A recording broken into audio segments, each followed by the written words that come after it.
नमस्कार दोस्तों, हमारे यूट्यूब चैनल लक्ष्य स्टडी पॉइंट पर आप सभी का स्वागत है। यदि चैनल पर नए हो तो चैनल को सब्सक्राइब कर लें, साथ साथ बेल आइकन को प्रेस कर दें ताकि आने वाली ऐसे नई वीडियो का नोटिफिकेशन सबसे पहले आपके पास पहुंचे। यदि वीडियो आपके लिए उपयोगी सिद्ध होता है तो इस वीडियो को अधिक से अधिक ग्रुपों में शेयर करें ताकि इसका फ़ायदा अन्य दोस्तों को मिल सके। बात करते हैं आज केमिस्ट्री के चैप्टर नंबर 4 परमाणु की संरचना का द्वितीय पार्ट। इसका पहला पार्ट पहले ही जारी हो चुका है और 3 चैप्टर तक सभी वीडियो चैनल के प्लेलिस्ट में मिल जाएंगे। यदि आप नहीं देखे हैं तो इस वीडियो को ज़रूर देखें, इससे कम से कम आपका 80% क्वेश्चन जो विज्ञान से आते हैं वो आपको एग्जाम में मिल जाएंगे। बात करते हैं क्वेश्चन नंबर 1 की। जब एक इलेक्ट्रॉन उच्च कक्षक से निम्न कक्षक में जाता है। अब बात करते हैं इलेक्ट्रॉन की। तो इलेक्ट्रॉन का खोज जे थॉम्सन ने किया। यह एक ऋणावेश होता है। इस पर ऋणावेश का मान होता है -1.6 × 10⁻⁹ कूलम के बराबर। बात करते हैं जब एक इलेक्ट्रॉन उच्च कक्षक से निम्न कक्षक में आता है तो होता है ऊर्जा का उत्सर्जन। चलते हैं अगले क्वेश्चन पर। क्वेश्चन नंबर 2 है। एक तत्व का परमाणु क्रमांक 19 है तथा परमाणु भार 39 है, उसमें न्यूट्रॉनों की संख्या क्या होगी। तो इससे पहले वाले वीडियो में आपको बताया गया था द्रव्यमान संख्या परमाणु भार Z बराबर होता है P प्रोटॉनों प्लस N, यानी कि प्रोटॉनों की संख्या प्लस न्यूट्रॉनों की संख्या। तो जो परमाणु क्रमांक होता है वह प्रोटॉनों की संख्या के बराबर होता है।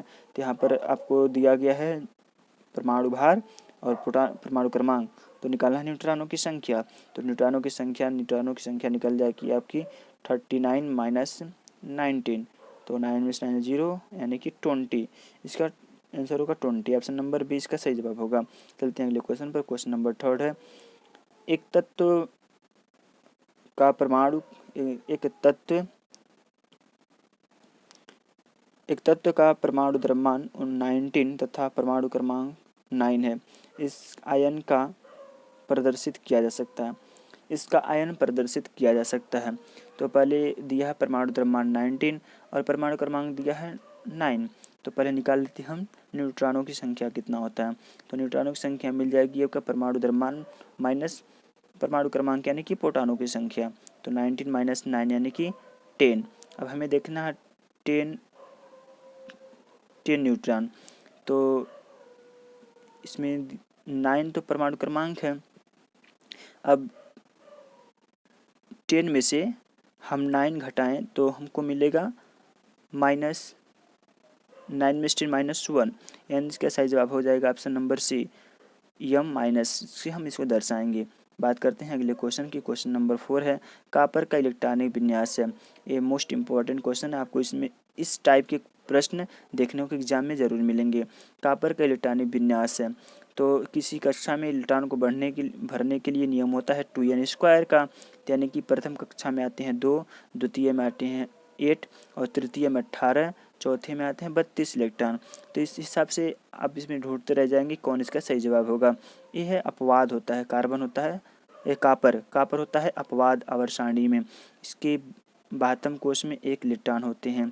इसका सही जवाब हो जाता है ऑप्शन नंबर डी। इसका होगा 2, 8, 18, 1, क्योंकि कॉपर का परमाणु क्रमांक 19 होता है और जो भरेंगे इसके बाह्य कोष में 1 इलेक्ट्रॉन भरे जाते हैं।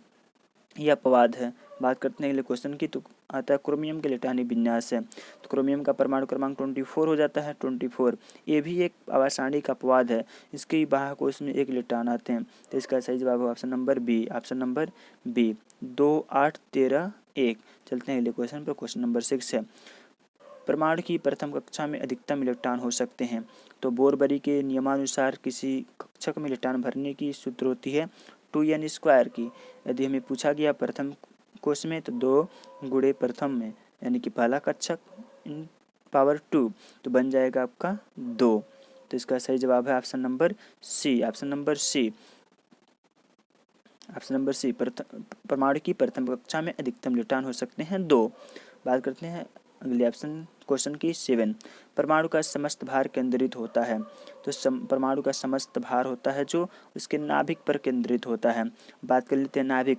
तो नाभिक किसी परमाणु के केंद्र में स्थित होता है और इसका आकार जो होता है परमाणु के आकार से छोटा होता है। और नाभिक में होते हैं न्यूट्रॉन प्लस प्रोटॉन। इलेक्ट्रॉन इसके नाभिक के चारों ओर चक्कर लगाते रहते हैं वृत्ताकार मार्ग पर। बात कर लेते हैं इलेक्ट्रॉन, प्रोटॉन और न्यूट्रॉन की। तो इलेक्ट्रॉन की खोज किया था जे टॉमसन ने ईटा पर नाचे फार्मूले से। न्यूट्रॉन की खोज किया था चैडविक ने। प्रोटॉन की खोज किया था रदरफोर्ड ने। बात करते हैं इलेक्ट्रॉन, तो इलेक्ट्रॉन निरावेश है और न्यूट्रॉन उदासीन होता है, इस पर कोई आवेश नहीं होता है। प्रोटॉन की बात करें तो यह धनावेश और प्रोटॉन पर होता है +1.6 इंटू 10⁻⁻19 कूलम के बराबर। इलेक्ट्रॉन की बात करें तो इसके आगे माइनस लग जाता है। चलते हैं अगले क्वेश्चन पर। क्वेश्चन नंबर 8 है 19 यूरेनियम 238 में न्यूट्रॉनों की संख्या होगी। तो इस तरह जो प्रदर्शित किया जाता है उसमें जो पहले लिखा तो होता है परमाणु क्रमांक यानी कि प्रोटॉनों की संख्या। पी इक्वल आपको मिल जाएगा 19/2। ये होता है परमाणु यानी द्रव्यमान संख्या। जेड इक्वल मिल जाएगा 228। यदि हमको निकालना है इसमें न्यूट्रॉनों की संख्या, तो न्यूट्रॉनों की संख्या में बराबर होगा 228 माइनस 92। तो इसका घटाएंगे तो मिलेगा 8 में से 2 जा 6 और 11 में से 9 जा 2, 228 माइनस 92, 8 में 2 जा 6 और यहाँ पर 12 में से 9 जा 9 3 12, यहाँ पर बनेगा 1। यहाँ पर होता है दोस्तों 238 होता है, 238 यानी कि इसका बनेगा 146। ऑप्शन नंबर सी होगा इसका सही जवाब। यहाँ पर मिस्टेक हो, यहाँ पर 238 होता है यानी कि द्रव्यमान संख्या दिया है 238 और प्रोटॉनों की संख्या दिया है 92। तो न्यूट्रॉनों की संख्या मिलेगा आपको 146 यानी कि 146 न्यूट्रॉन होंगे इसके नाभिक में।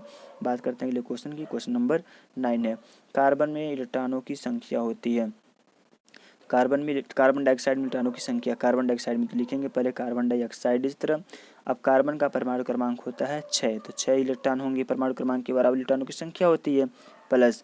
और ऑक्सीजन का परमाणु क्रमांक होता है 8 और इसमें इलेक्ट्रॉन भी 8 होंगे, तो 8 चूँकि इसमें 2 ऑक्सीजन है तो इंटू 2 कर देंगे तो बन जाएगा आपका 8 दूना 16 6 22 यानी कि 22 इलेक्ट्रॉन। इसका सही जवाब होगा ऑप्शन नंबर बी 22 इलेक्ट्रॉन। चलते हैं अगले क्वेश्चन पर। क्वेश्चन नंबर 10 है परमाणु संख्या की खोज की थी। तो परमाणु संख्या की खोज की थी ऑप्शन नंबर बी होगा मोसले ने। मोसले ने परमाणु संख्या की खोज की थी। गोल्डस्टीन ने कैथोड किरणों की खोज की थी। चैडविक ने किया था ईटा पर नाचे यानी कि न्यूट्रॉन की। और रदरफोर्ड की बात करें तो नाभिक की खोज रदरफोर्ड ने किया और प्रोटॉनों की खोज रदरफोर्ड ने की है। बात करते हैं अगले क्वेश्चन की। क्वेश्चन नंबर 11 है निम्न में से कौन सी क्वांटम संख्या शून्य नहीं हो सकती है। तो इसका सही जवाब ऑप्शन नंबर ए मुख्य क्वांटम संख्या शून्य नहीं हो सकती है। हम बात कर लेते हैं मुख्य क्वांटम संख्या। तो मुख्य क्वांटम संख्या जो होती है इलेक्ट्रॉन की स्थिति तथा ऊर्जा को बताती है। यह स्थिति प्लस ऊर्जा को व्यक्त करती है मुख्य क्वांटम संख्या। इसका मान शून्य को छोड़कर कोई भी पूर्णांक या पूर्ण संख्या हो सकती है। बात करते हैं द्विगंशी अन्य ऑप्शन की, तो आता है द्विगंशी क्वांटम संख्या। द्विगंशी क्वांटम संख्या इसे एल से प्रदर्शित करते हैं। इसका मान होता है 0 से n-1 तक, 0 से लेकर n-1 तक। n का मान होता है कि मुख्य क्वांटम संख्या। बात करते हैं अगले ऑप्शन की। तो चुंबकीय क्वांटम संख्या, यह चुंबकीय क्वांटम संख्या परमाणु कक्षक की अभिविन्यास को भी प्रदर्शित करती है। इसका मान होता है -1 से लेकर -L से लेकर +L तक। इसका मान होता है -L से +L तक। यानी कि जो चुंबकीय क्वांटम संख्या होती है वही द्विगंशी क्वांटम संख्या पर निर्भर होती है। द्विगंशी क्वांटम संख्या होती है मुख्य क्वांटम संख्या पर निर्भर होती है।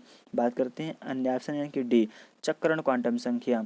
यह इलेक्ट्रॉन के घुमाव की दिशा को निर्धारित करती है। इसका मान होता है +1 - 1/2 चक्रण क्वांटम संख्या का। यदि परमाणु ऊपर की ओर गति कर रहा है तो इसका होगा प्लस, यदि इलेक्ट्रॉन नीचे की ओर गति कर रहा है तो इसका होगा -1/2। चलते हैं अगले क्वेश्चन पर। क्वेश्चन नंबर 12 है भिन्न तत्वों के वे परमाणु जिनकी द्रव्यमान संख्या परमाणु भार यानी कि द्रव्यमान संख्या को परमाणु भार भी कहते हैं, परमाणु भार समान होती है परंतु परमाणु संख्या भिन्न भिन्न होती है, क्या कहलाते हैं। यानी कि द्रव्यमान संख्या समान हो तो उसे कहते हैं समभारिक यानी कि समान भार। बात करते हैं अन्य ऑप्शन की, तो होता है समस्थानिक। तो भिन्न तत्वों के वे परमाणु जिनकी परमाणु क्रमांक यानी कि जो इससे प्रदर्शित किया जाता है परमाणु क्रमांक समान होते हैं परंतु उनकी द्रव्यमान संख्या जो होती है भिन्न भिन्न होती है, उन्हें हम समभारिक कहते हैं। इनकी आवर्सानी स्थिति भी भिन्न भिन्न होती है।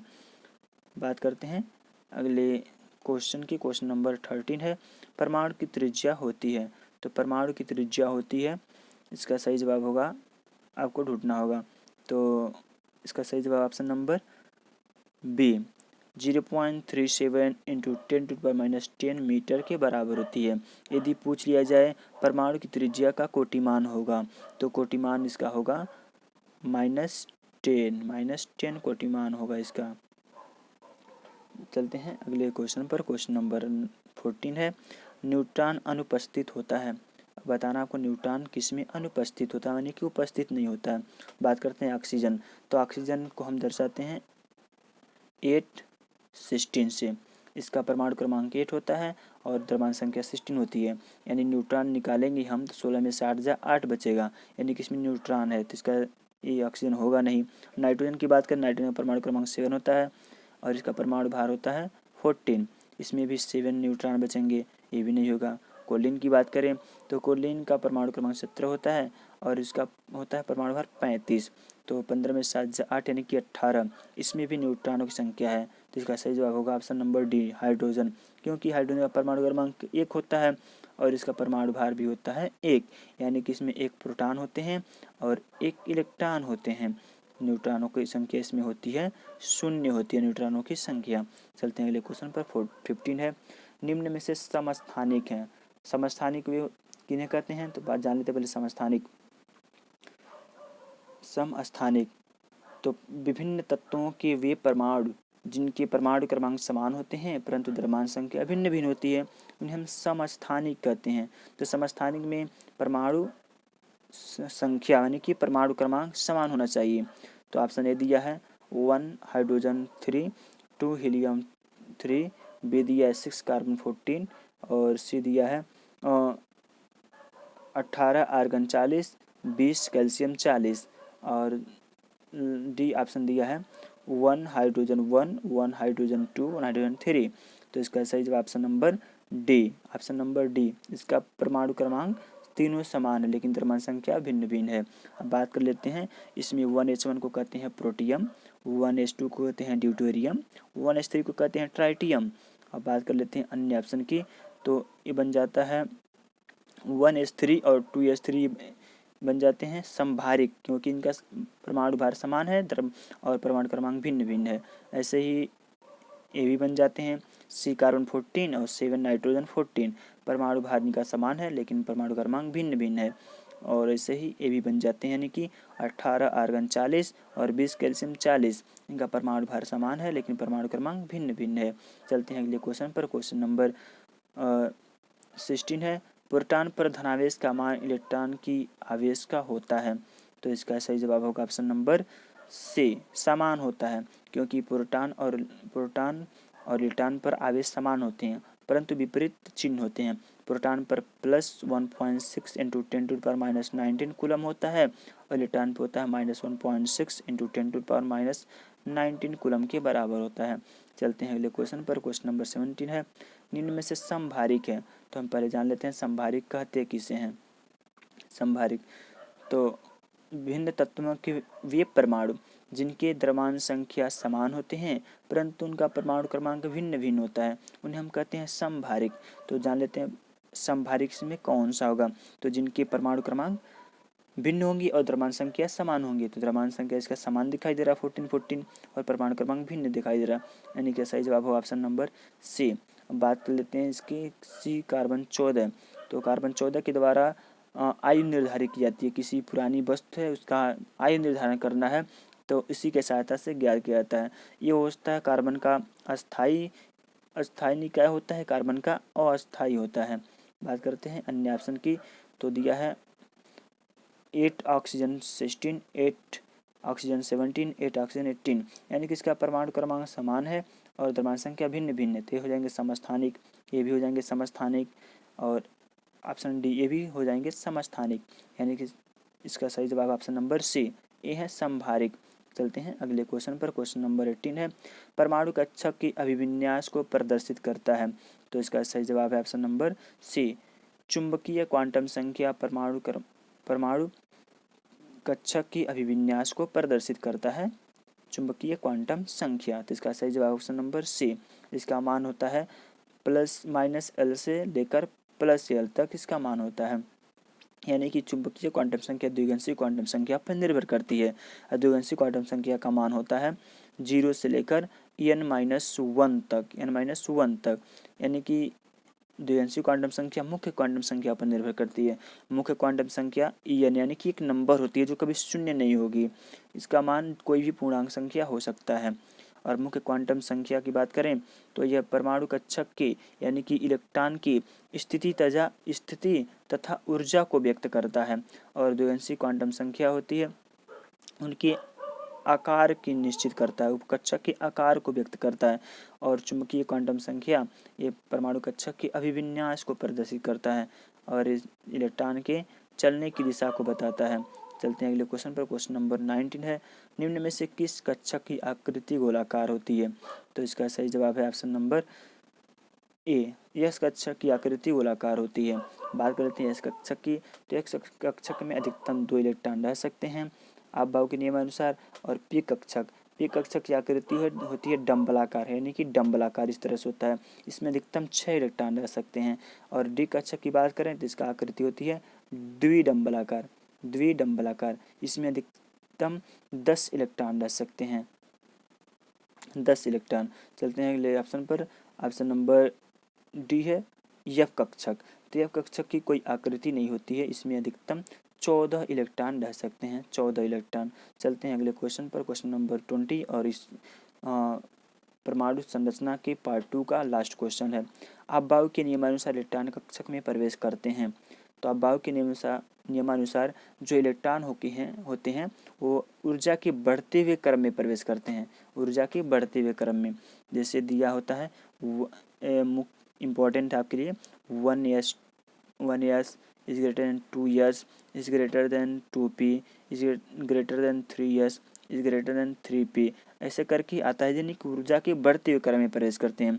तो इसका सही जवाब होगा ऑप्शन नंबर ए, ऊर्जा के बढ़ते हुए क्रम में प्रवेश करते हैं। यदि वीडियो अच्छा लगा तो वीडियो को लाइक ज़रूर करें, चैनल को सब्सक्राइब कर लें। जय हिंद, जय